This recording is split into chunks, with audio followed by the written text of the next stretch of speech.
As you can see mga kabisyo, kung bakit napakaluwag ng traffic dito sa Singapore. Grabe. Makikita nyo gaano kalalim tong bababain namin. Ilang baba, ilang escalator pababa ang gagawin namin. Ganito sila ka high-tech, ganito sila ka upgrade. Dito sa Singapore, halos lahat nasa ilalim ang daan. Lahat nasa tunnels. Puro tunnels, mga MRTs. Kaya napakaluwag ng traffic sa ibabaw. Point to point, may MRT rito. Kahit saan ka pumunta, may sasakyan kang MRT. Kanya nga lang talagang card ang gagamitin mo. Lahat dito, cards ang gagamitin mo. So nakita nyo, nakakadalawang escalator na. So naglalakad kami. So mababasa mo dyan, may mga nakasign dyan kung saan lugar yung pupuntahan mo.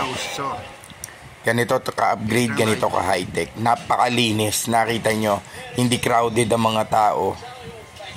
Kaya dito, hindi usong gasolina.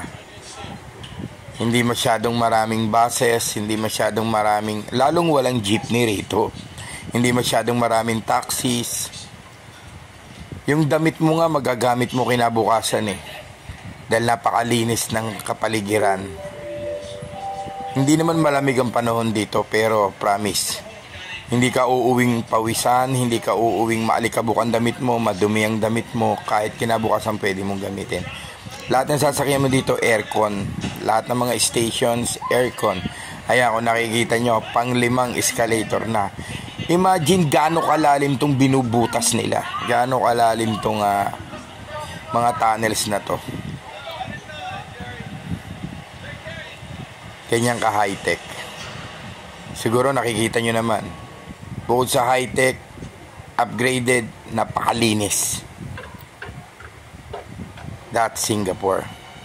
That's why, no wonder why, the best city in the world. Tanya yung apo ko, ayan, ganadong-ganado, nilalaro ang escalator. At pati yung mga kalsada, sabi ng apo ko, Lolo, bakit walang lubak?